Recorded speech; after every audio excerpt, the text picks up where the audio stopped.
ओम नमः शिवाय, ओम नमः शिवाय। शिव हरि बच्चों, बोलो श्री कृष्ण भगवान की जय।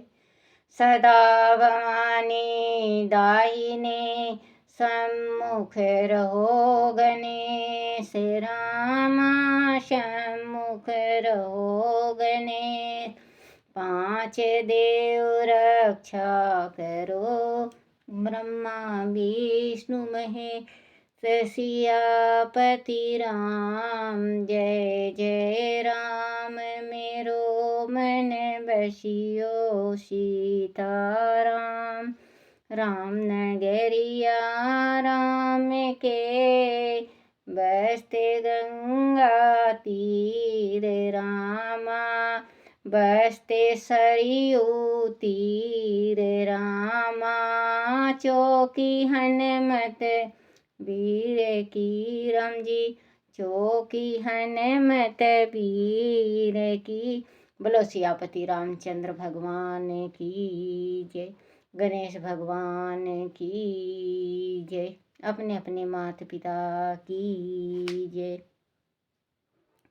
अपने अपने गुरुदेव महाराज की जय। शिव पुराण की जय। शिव पार्वती की जय। शिव पुराण में चली गई है और समझने पर भी समझ नहीं रही है। मैं भी उस वैश्य ब्राह्मण की बात सुनकर ज्ञान भ्रष्ट हो गया हूँ। आपसे सच कहता हूँ, भिक्षुक रूपधारी महेश्वर को बेटी देने की मेरी भी अब इच्छा नहीं है। ब्रह्मा जी कहते हैं, नारद मुनियों के बीच में बैठे हुए शैलराज शिव की माया से मोहित हो उपयुक्त बात कहकर चुप हो रहे। तब उन सभी सप्त ऋषियों ने शिव की माया की प्रशंसा करके मेनका के पास अरुंधति को भेजा। पति की आज्ञा पाकर ज्ञान दायिनी अरुंधति देवी तुरंत उस घर में गई जहाँ मैना और पार्वती थी। जाकर उन्होंने देखा मैना शोक से व्याकुल होकर पृथ्वी पर पड़ी हैं। तब उस साध्वी देवी ने बड़ी सावधानी के साथ मधुर एवं हित कर बात कही। अरुंधति बोली, साध्वी रानी मैना उठो, मैं अरुंधति तुम्हारे घर में आई हूँ तथा दयालु सप्तऋषि भी पधारे हैं। अरुंधति का स्वर सुनकर मेनका शीघ्र उठ गई और लक्ष्मी जैसी तेजस्वी उन पतिव्रता देवी के चरणों में मस्तक रख कर बोली। मैना ने कहा, हो हम पुण्य जन्म जीव को आज यह किस पुण्य का फल प्राप्त हुआ है कि हमारे इस घर में जगत शस्त्राष्ट ब्रह्मा जी की पुत्र वधु और महर्षि वशिष्ठ की पत्नी पधारी हैं। बच्चों देखो, जैसे कि ये मैना अरुंधति गई तो मैना तुरंत ही उठी और उठ के कहा, अहो भाग, कौन सा पुण्य उदय हुआ जो आप हमारे घर पधारे हैं।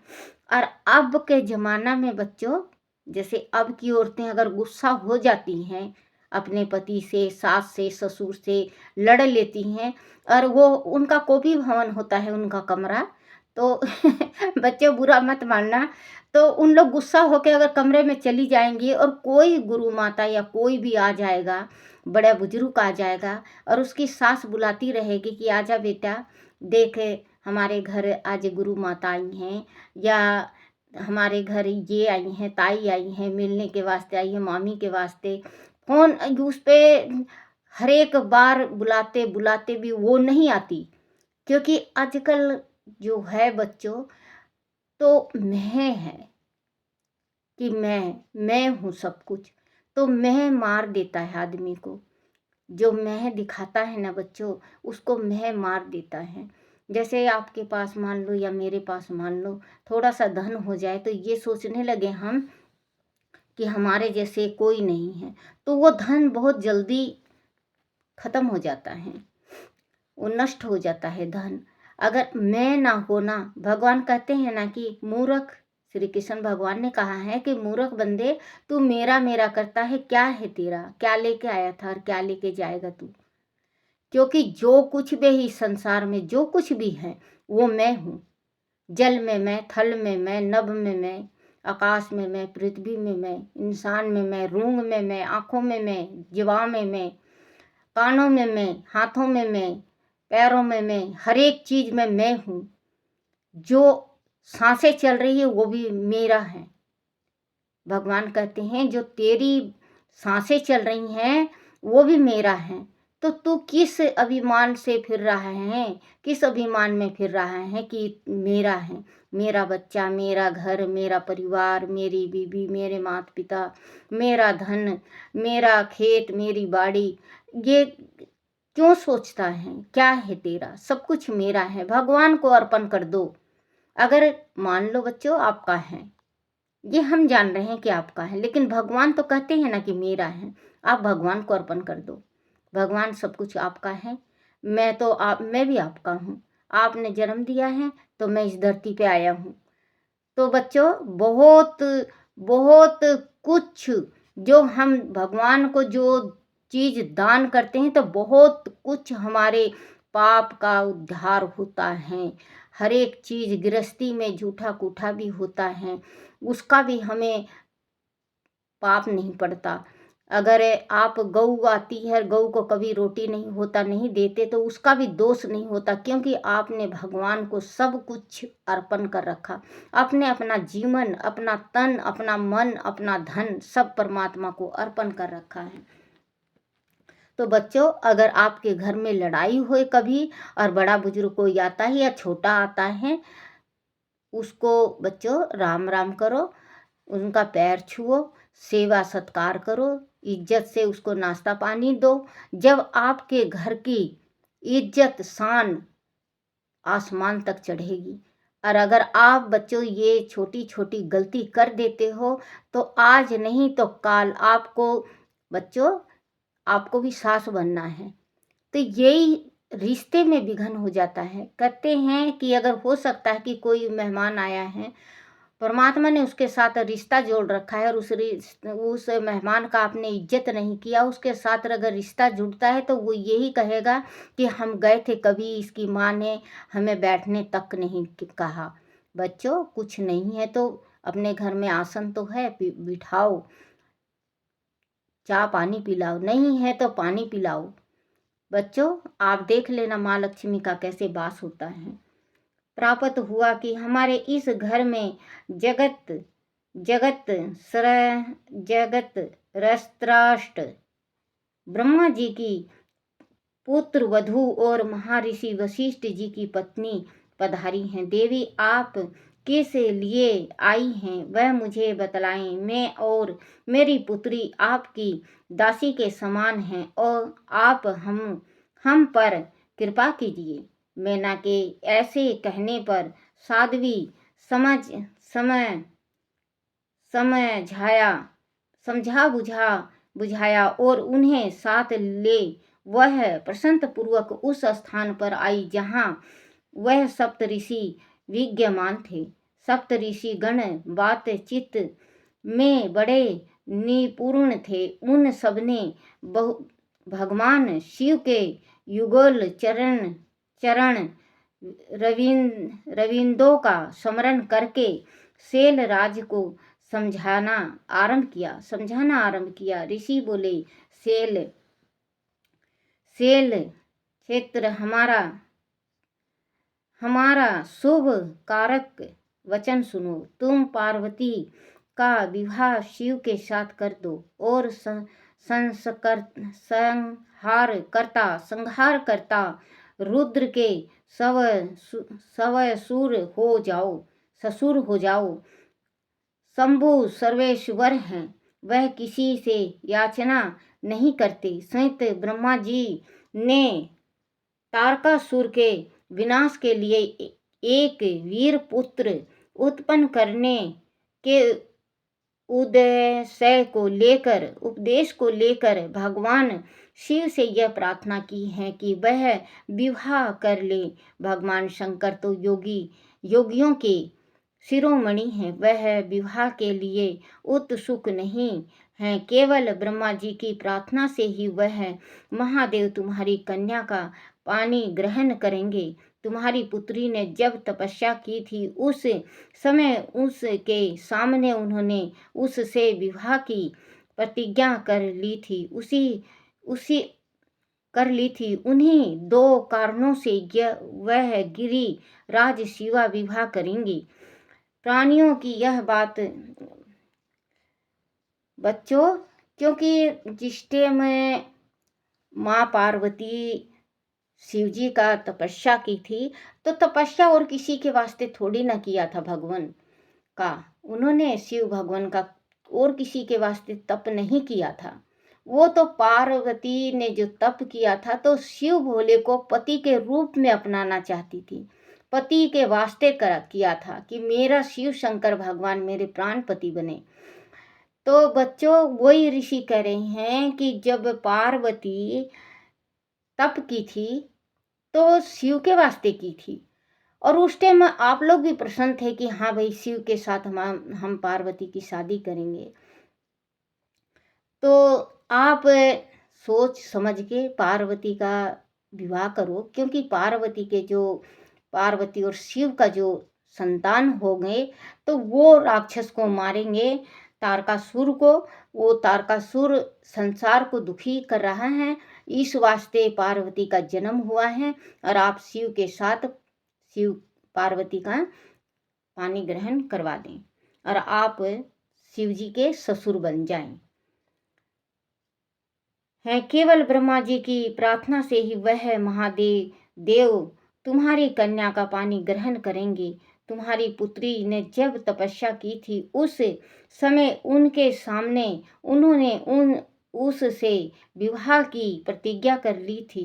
उन्हीं दो कारणों से यह योगी राज शिव विवाह करेंगे।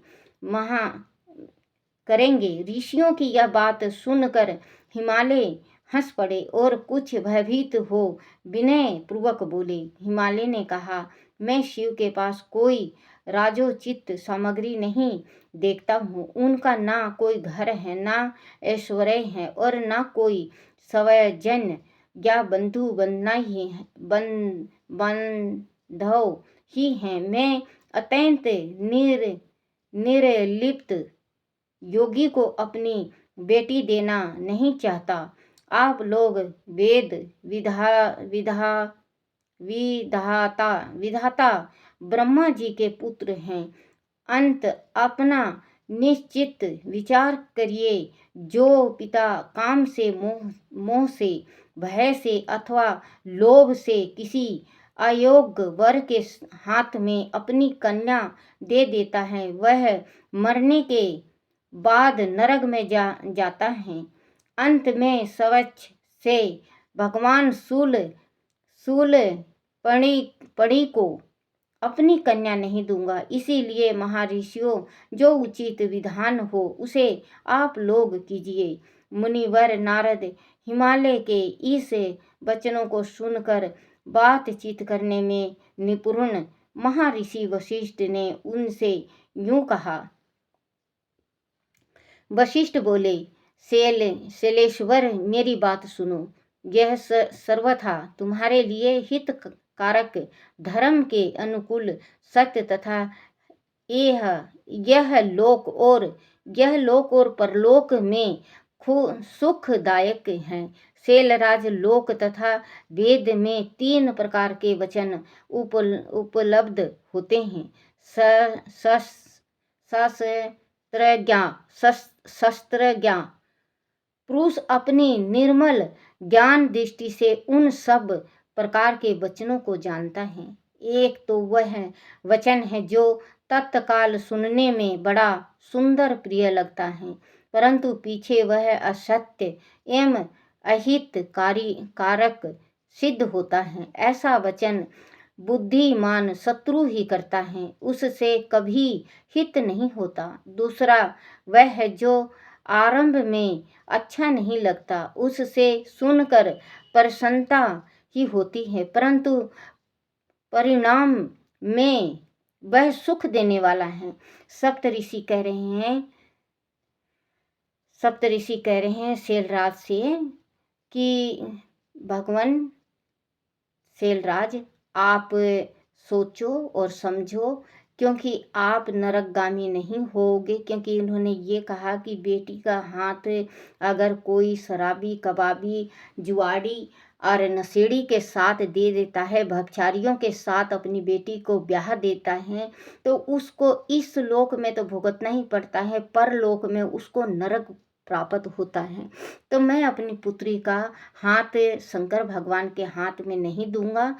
तो ये कह रहे हैं कि शैलराज में हमारी भी बात सुनो, क्योंकि दो प्रकार के वचन होते हैं। एक वचन वो होता है जो जब हम कहते हैं उसको सुनने से बहुत अच्छा लगता है, लेकिन उनका परिणाम बहुत आगे चल के बुरा होता है। जैसे बच्चों, आप दोस्तों के बीच बैठे हो और आपको कोई ऐसे वैसे बात कहे तो उस टाइम आपको बहुत अच्छा लगता है, लेकिन आप गलत राह पे चल पड़ते हो तो आपको वो बहुत भुगतना पड़ता है और बहुत पछताना पड़ता है। और एक बात, जैसे कोई दोस्त, सच्चा दोस्त है, जैसे सच्चा दोस्त है आपका और आपको सही रास्ता दिखाता है, आप गलत राह पे चल रहे हो, आपको सही राह बताता है और आप उस राह को अपनाते हो, धीरे धीरे अपनाते हो, लेकिन उस टाइम आपके जो दोस्त का कहा हुआ आपको इतना बुरा लगता है कि इससे तो दोस्ती तोड़ दूं। लेकिन कुछ दिन जाने के बाद आपको महसूस होती है कि देखो, मेरा दोस्त कितना अच्छा था, जो आज पाप के राह पे नहीं, धर्म के राह पे मुझे ले चला। देखो बच्चों, कोई कोई अभी भी संसार में इतने जने हैं, 15, 16, 18 साल, 22 साल के बच्चे राम के भक्ति में इतना मगन होते हैं। जैसे कोई कोई अपने दोस्त को कहेंगे चलो गंगा जी नहाने, गंगा जी नहाएंगे, वहाँ पे शिव शंकर का, नीलकंठ का दर्शन करेंगे, भगवान का दर्शन करेंगे, कनखल जाएंगे। तो बच्चों ऐसे भी हैं, और ऐसे भी हैं कि अरे यार 2 दिन की ज़िंदगी है, क्या करना है ज़िंदगी में, खाओ पियो ऐश करो, लो बीड़ी पियो, सिगरेट पियो, शराब पियो, चलो देखो उस लड़की को कितनी अच्छी लगती है, उसको ऐसा है वैसा है। बच्चों, राह भटकाना, वो राह भटक भटक जाता है। उस टाइम उसको बहुत अच्छा लगता है, जिस टाइम वो गलत राह पे डालता है उस टाइम बहुत अच्छा लगता है, लेकिन कुछ बरस बाद उसको ये महसूस होती है कि मैं गलत राह पे, पाप के राह पे चल पड़ा हूँ। तो वो संभलना चाहता है, वो सोचता है और संभलना चाहता है, लेकिन वो संभल नहीं सकता। वो जितना संभलता है उतना ही पाप के राह पे चलता ही जाता है। तो बच्चों, जैसे कहते हैं कि जो छोटा बच्चा होता है कि कच्ची मिट्टी का होता है, माँ बाप जैसे ढालते हैं वैसे ही ढलता है, क्योंकि माँ को सबसे पहले अपने बच्चे का आवाज़ आ जाती है। जैसे बच्चा गलत होता है तो माँ को पता चल जाता है, बच्चा अच्छा काम कर रहा है तो माँ को पता चलता है, बाप को बाद में पता चलता है, पहले माँ को पता चलता है, क्योंकि माँ उसके नेचर से पहचान जाती है। माँ बच्चे का धड़कन होती है, तो माँ तुरंत पहचान जाती है कि हाँ आज मेरा बच्चा अच्छा काम कर रहा है या मेरा बच्चा गलत काम कर रहा है। तो वही सप्तऋषि समझा रहे हैं इनको कि 2 राह होती हैं। एक तो तुरंत बोला हुआ अच्छा लगता है, वो पाप का राह होता है। जो जो अच्छा राह होता है किसी किसी को नहीं लगता, वो बाद में सुखदायक होता है, प्रिय लगता है, परंतु पीछे वह असत्य एवं अहित कारक सिद्ध होता है। ऐसा वचन बुद्धिमान शत्रु ही करता है, उससे कभी हित नहीं होता। दूसरा वह है जो आरंभ में अच्छा नहीं लगता, उसे सुनकर अप्रसन्नता ही होती है, परंतु परिणाम में वह सुख देने वाला होता है। इस तरह का वचन कहकर दयालु, धर्मशील, बंद बंध वजन की कर्तव्य का बोध करता है। तीसरे श्रेणी का वचन यह है जो सुनते ही अमृत के समान मीठा लगता है और सब काल में सुख देने वाला होता है। हे सत्य सुख देने वाला होता है। सत्य ही उसका सार होता है, इसीलिए वह हितकारक हुआ करता है। ऐसा वचन सबसे श्रेष्ठ और सबके लिए अभिष्ट है। शैलराज, इस तरह नीति शास्त्रों में 3 प्रकार के वचन कहे गए हैं। उन तीनों में से तुम्हें कौन सा वचन अभिष्ट है, बताओ। मैं तुम्हारे लिए वैसा ही वचन कहूँगा। भगवान शंकर संपूर्ण देवताओं के स्वामी हैं। उनके पास बहुत संपत्ति नहीं है। इसका कारण यह है कि उनका चित्त एकमात्र ज्ञान के महासागर में मगन रहता है, जो ज्ञान नंद स्वरूप और उसके सबके ईश्वर हैं। ज्ञान स्वरूप और सबके ईश्वर हैं। उन्हें लौकिक ब्रह्म वस्तुओं की क्या इच्छा होगी। गृहस्थल पुरुष राज और संपत्तियों से सुशोभित होने वाले वर को अपनी पुत्री देता है, क्योंकि किसी दिन दुखी को कन्या है, क्योंकि वर को अपनी पुत्री देता है, क्योंकि किसी दिन दुखी को कन्या देने से पिता कन्या घाती होता है, उसे कन्या के वध का पाप लगता है।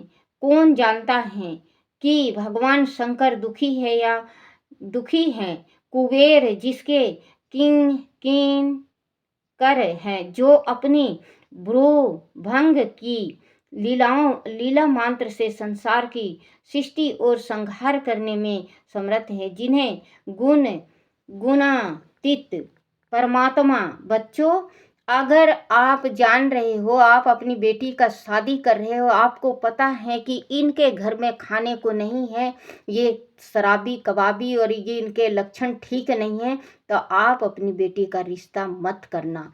क्योंकि अगर आप रिश्ता करते हो तो ऋषि ने कहा है ये कन्या घात का आपको पाप लगता है।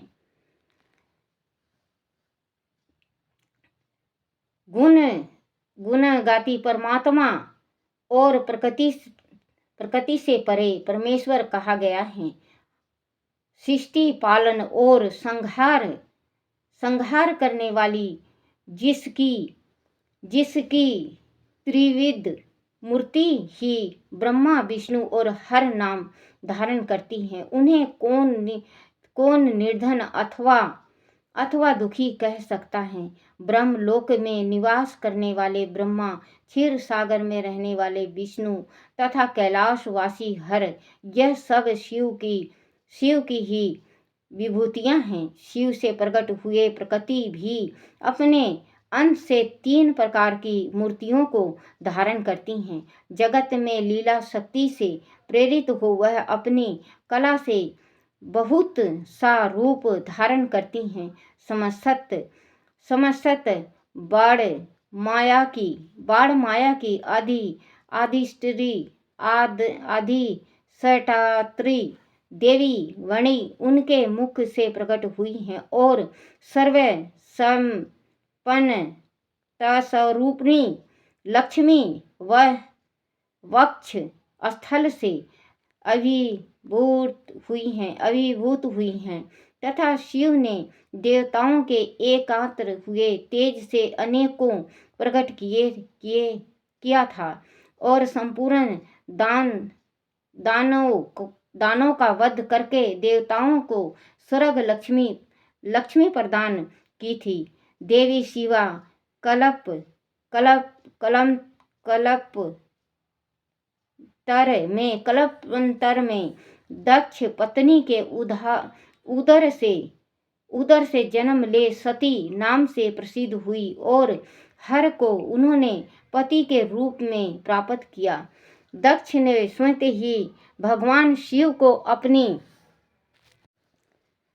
दक्ष ने स्वयं ही भगवान शिव को अपनी पुत्री दी थी। सती ने पति की निंदा सुनकर योग बल से अपने शरीर को त्याग दिया था। वही कल्याणमयी सती अब तुम्हारे वीर और मैना के गर्भ से प्रकट हुई हैं। शैलराज, यह शिवा जन्म जन्म में शिव की ही पत्नी होती हैं। प्रत्येक कल्प में बुद्धि रूपा दुर्गा ज्ञानियों की श्रेष्ठ माता होती हैं। वह सदा सिद्धि सिद्धि सिद्धि दायिनी और सिद्धि रूपिणी हैं। भगवान हर चिता भस्म के रूप में सती के अस्तित्व चूर्ण को ही सर्वण समेत प्रेम पूर्वक अपनी अंगों में धारण करते हैं। अंत गिरिराज, तुम स्वच्छ से ही अपने मंगलमयी कन्या को भगवान हर के हाथ में दे दो। तुम आदि नहीं दोगे, वह स्वयं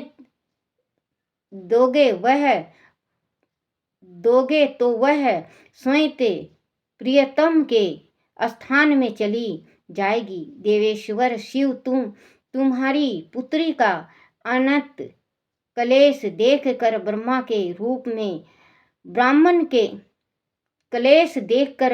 के रूप में उनकी तपस्या के स्थान पर आए थे और उनके साथ विवाह की प्रतिज्ञा करके इस आश्वासन एवं वर देकर अपने अवस्थान को लौट गए थे। गिरि पार्वती की प्रार्थना से ही शंभु ने तुम्हारे पास आकर उनके लिए याचना की और तुम दोनों ने शिव भक्ति में मन लगाकर उनकी उस याचना को स्वीकार कर लिया था। गिरीश्वर, बताओ फिर किस कारण से तुम्हारी बुद्धि विपरीत हो गई। भगवान शिव ने देवताओं की प्रार्थना से प्रभावित होकर हम सब ऋषियों को और अरुंधति देवी को भी तुम्हारे पास भेजा है। हम तुम्हें यह शिक्षा देते हैं कि तुम पार्वती को रुद्र के हाथों में दे दो। गिरि, ऐसा करने पर तुम महान आनंद प्राप्त होगा। शैलेंद्र आदि, तुम स्वच्छ से अपनी बेटी शिवा को शिव के हाथों में नहीं दोगे तो भावी के बल से ही वह दोनों का विवाह हो जाएगा। तात भगवान शंकर ने तपस्या में लगी हुई पार्वती को ऐसा ही वर दिया है। ईश्वर की हुई प्रतिज्ञा कभी पलट नहीं सकती। बच्चों, ये कह रहे हैं सप्तऋषि इनसे कि अगर आप पार्वती का विवाह खुद नहीं करोगे तो पार्वती को वरदान दे चुके हैं शिव जी कि तुम मेरी धर्म पत्नी हो। अगर आप नहीं करोगे इनका अपनी इच्छा से तो पार्वती स्वयं चली जाएंगी शिव भोले के पास, क्योंकि शिव भोले पति हैं पार्वती के और पार्वती उनकी पत्नी हैं। तपस्या इतना घोर किया था, साधु का ये ब्राह्मण का रूप धारण करके शिव शंकर भगवान पार्वती के साक्षात सामने आए और इन्होंने पार्वती को आशीर्वाद दिया है कि तुम मेरी पत्नी हो। तो ये बदल नहीं सकता और ये वो पलट नहीं सकता। पार्वती तो शिव की पत्नी है और पार्वती शिव के पास चली जाएंगी। तो आप अपनी मान और इज्जत और आप रुतबा को ख़त्म मत होने दो। आप अपनी पुत्री का हाथ शिव जी के हाथ में दे दो। इन्होंने ऊपर नीचे बहुत समझाया इनको कि आप अपनी बेटी की शादी कर दो, क्योंकि ये दक्ष की पुत्री सती थी और जो भस्म लगाते हैं भगवान, तो ये माँ शक्ति का है। जो क्योंकि जब शक्ति अपना देह त्यागी थी, तो उस राख को लगाते हैं शंकर भगवान। आप कह रहे हो कि भगवान सरप लगाते हैं, सरप पहनते हैं और भभूति लगाते हैं, तो आप ये मत सोचो, क्योंकि इन्होंने कुबेर को, जो ब्रह्मा विष्णु महेश हैं, इन्हीं के अंग से हुए हैं। इस संसार में जो सबसे महान और सबसे बड़ा हैं, तो वो हैं शंकर भगवान। आप अपनी बेटी का हाथ शंकर भगवान के हाथ में दे दो, आपकी बेटी को तकलीफ बिल्कुल नहीं होगा। की हुई प्रतिज्ञा कभी पलट नहीं सकती गिरिराज। ईश्वर के वश में रहने वाले समसत साधु पुरुषों की भी प्रतिज्ञा का संसार में किसी के द्वारा उल्लेखन होना कठिन है, फिर साक्षात ईश्वर की प्रतिज्ञा के लिए तो कहना ही क्या है। बोलो शिव शंकर भगवान की जय। ओम नमः शिवाय, ओम नमः शिवाय, ओम नमः शिवाय बाबा, ओम नमः शिवाय, ओम नमः शिवाय शंभु, ओम नमः शिवाय, ओम नमः शिवाय भोला, ओम नमः शिवाय, ओम नमः शिवाय, ओम नमः शिवाय, शिवाय नमो, शिवाय नमो, शिवाय नमो, शिवाय नमो, शिवाय नमो। ओम